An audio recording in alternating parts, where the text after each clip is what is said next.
Welcome back from that break. Let's look at what's making news in business.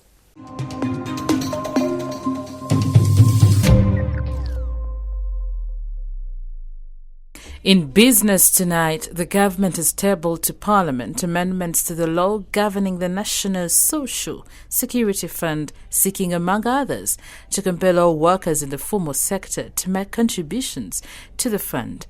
The National Social Security Fund Bill 2019 also seeks to exempt the workers' contributions to NSSF from taxation, but instead tax the members' retirement benefits.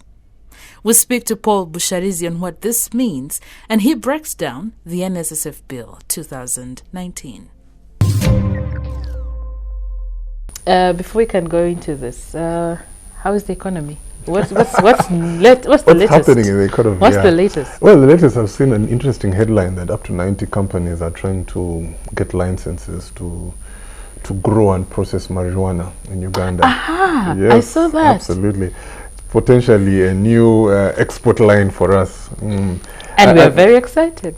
Well, actually, we are. I don't know. We're excited. The feelings are mixed. Some people want it, of course. Some people, we still have our hang-ups about marijuana. But you know, it's been found to have huge medicinal value. Yes, yes. The extracts of marijuana, and it's a possible, if well controlled, it's a possible new export line for Uganda. Government wants to tax our tax already. What is this? What do they mean? No, what are they up to? No, I think people have got too excited. Under the current, the way NSSF is levied on us, you get your incomes. Let's just say you have an income of 1 million shillings. Right. So URA comes first and takes off its 30%. Right. Let's just say. So it takes off 300,000. Then NSSF comes and takes off 5% of the gross. So essentially, our NSSF is already taxed. Yes. Yes, it is already taxed. So that is the existing regime. It's Okay. already taxed. Okay. What they're proposing now is to say, look, we will not tax your NSSF at the beginning.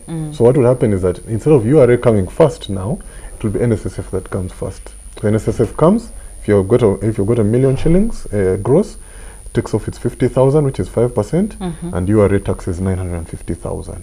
That's the difference in the new regime. Okay, in the old regime, URA would tax first, Yes. then you contribute. But when you would get at the end, there would be no tax. Yeah? Now what's going to happen is NSSF will take first, URA will tax second, and then URA will tax your income at the end of the period at 55. I don't know why I am a bit confused again. So what exactly is this benefits that they're taxing? The ones that at the end, Yes. at 55? Yes, 55. However, if you don't want to be taxed, it's very simple. You wait for 5 years, and at 60, you take away your benefits tax-free. But so what's good about this? No, I think it is the bill. That's what people are focused on, the taxation. And actually, the truth is, really, it should be URA complaining, because URA has been taxing all along. Now it's not going to miss out on that tax. So it's URA really who should be complaining. They're hoping to get at the end. But the bill is also going to allow for partial withdrawal of your money somewhere along the way. Oh, yeah. I don't know what the details are, but I remember something like at 45 you can use some of your money either to, I think, to study or to build a house, finish a house, or that kind of business. The bill is also going to allow NSSF to provide other services. There have been ideas of medical insurance, some education provision, and house. If you want to put a down payment on a house, the bill is going to allow all those things that are not being allowed now. So NSSF is going to tax your benefits, and that is at the end. That is when you're going to get your entire package. That is at 55 or 60, whichever you want. But at 60, then you're tax-free. That's a very interesting one, huh? Yeah, absolutely. All right, thank you, Paul. You're welcome.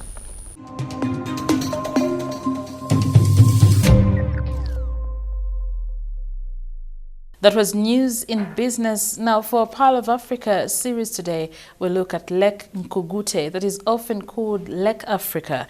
It is a crater lake located in Rubirizi district in Bunyaruguru County. Nkugute is known for its interesting Africa shape, leaving many to refer to it as Lake Africa. Lake Nkugute is associated with many tales, but what a non-resident will tell you after he or she has visited is that Uganda is endowed with incredible features, and this lake is one of them.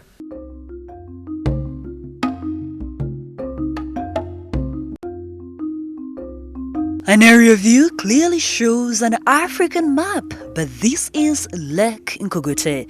This lake is found in Rubirizi district in the western part of Uganda. It is among the 52 crater lakes found in the Bunyaruguru Crater Lakes region in the same district. It is estimated that about 1,000 years ago, the crater lakes in Bunyaruguru Crater Lakes region were formed as a result of volcanic activity. This was intensive heat and pressure in the upper mantle or interior of the earth, which was brought about by geochemical reaction and radioactivity in the earth.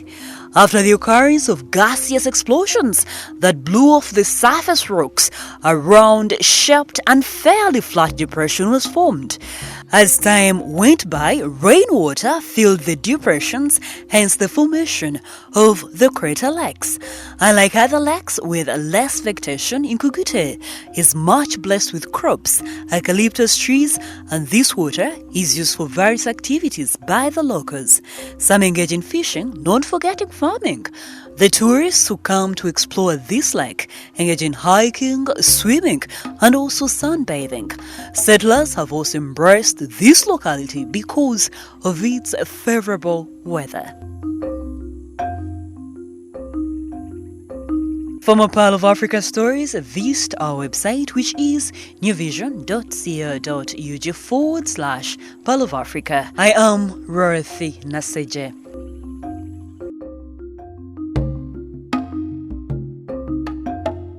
Now, for more Pearl of Africa stories, visit our website www.newvision.co.ug/Pearl of Africa, or you can grab yourself a copy of the Sunday Vision that carries more of these adventure stories. We move on to our special report today. We look at St. Andrew's Church that is about to light up Bukoto. Now, this story is by Carol Kasuja.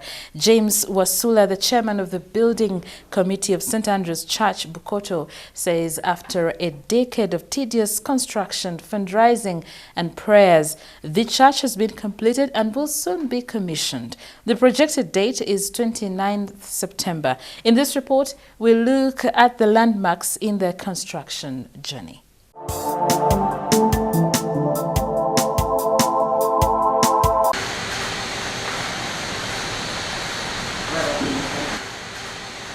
It is a beehive of activity at the Bukoto Best Anglican Church as the warm-up for commissioning nears.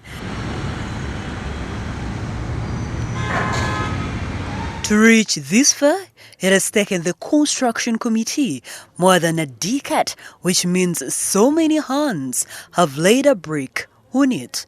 According to James Wasula, the chairman building committee, the 2,000-seater church will be commissioned at the end of September this year. Me, I have no doubt in my heart that it will be ready by 29th. I have no doubt. Yeah. Wasula states the cash flow has been a major challenge in the completion of the church, revealing that over 1 billion shillings have been used to get to this stage.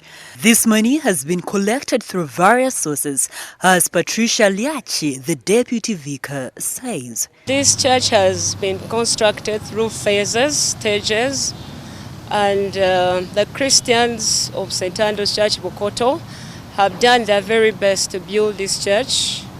They have contributed sacrificially. They have used pig banks to raise money. They have brought things in kind to raise monies. Some people have had to sell what they had in order to come and build this church. Besides the limited flow of money to have this structure put up, the construction committee has encountered various challenges. We received a letter from Kampala Capital City Authority telling us that we should not drain dirty water into their channels. You know, all this was mad. So we were like, now what next? The money we have was supposed to go to the superstructure. Now KCCA is telling us, don't bring your dirty water into our channels. So we prayed about it, and we all agreed we had to do the compound first. We had to pave it first. And the cost was enormous. On completion, the two-floor structure will have offices, a children's church and administration offices. There will be a separate chapel for meditation. Unlike some Anglican churches, St. Andrew's Church will have a designated baptism pond. For a church in the urban city right now, we need to cater for both congregations. The people that would love their children to be sprinkled on with small water and those that love to be immersed in much water. So this is one of the third churches in the Anglican Church that has a baptism pool. All this is supported by its physical structure. Liachi explained that they decided to build the church in the shape of a bishop's hat to reflect the authority that starts from the head down to the congregation. The helmet on the head means protection, so they are protected by God, explains Liachi. This report was compiled by Karo Kasuja for New Vision TV.